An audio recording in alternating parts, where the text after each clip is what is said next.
তুমি আমার কাছে চাও, আমি তোমাকে দেব। তো সেই জন্য ভাই মহাতারাম দোস্ত বুজুর্গ, চাওয়ার মতন চাইতে হবে আমার আল্লাহ রব্বুল ইজ্জাতের কাছে চাইতে হবে, ও আল্লাহ তুমি আমার হও, আমি তোমার হয়ে যাব। তো হুজুর বসে আছেন, ছোট্ট সামান্য একটা কথা বলেই আমি ছেড়ে দেব।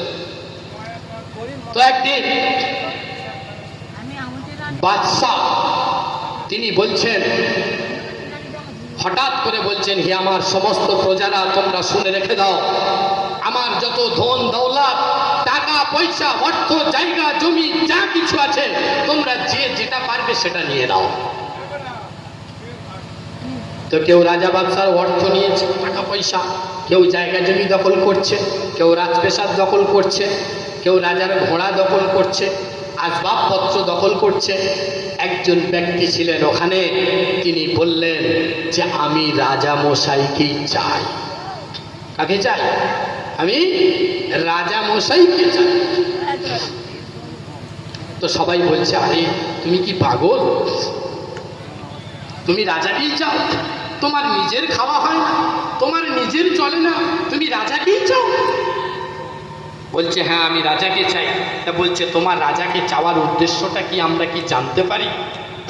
তো তখন বলছেন, এ আমার সমস্ত প্রজারা তোমরা শুনে রেখে দাও, জেনে রেখে দাও, এই রাজত্বটা হলো রাজার, সমস্ত আসবাবপত্র ও অর্থ সবকিছু হলো রাজার। তোমরা সবাই হলে রাজার প্রজা, আর আমি যদি রাজার হয়ে যাই আর রাজা যদি আমার হয়ে যায়, তোমরা সবাই কিন্তু হয়ে যাবে আমার। জোরে বলুন সুবহানাল্লাহ। আমি যদি রাজার হই আর রাজা যদি আমার হয়, তাহলে সবটু আমার। তোমরা এখন থেকে আমার হুকুম মানবে। তা ঠিক চাওয়ার মতন যে চাইতে হয়, তোমরা আল্লাহকে চাও, আল্লাহকে পাও। যদি আল্লাহকে চেয়ে ফেলেছো, যদি আল্লাহকে একবার জীবনের জিন্দেগিতে যদি পেয়ে গিয়েছো, তোমার এ দুনিয়াতেও কামিয়াব, পরকালে জিন্দেগিতেও কামিয়াব। সেই জন্য ভাই মহাতারাম দোস্ত বুজুর্গ, সব সময়ের জন্য খেয়াল রাখতে হবে যে আল্লাহ আমাকে ক্ষমা করে দাও, আমি তওবা করছি, আমাকে তওবা করছি, আমাকে ক্ষমা করে দাও। হে আল্লাহ, আমি যেন দ্বীনের পথে চলতে পারি, ইসলামের পথে চলতে পারি, পাঁচ ওয়াক্ত নামাজকে সহিভাবে কায়েম করতে পারি। ও আল্লাহ, আমি তোমাকেই চাই, আমি পৃথিবীর জমিনে আর কিছুই চাই না।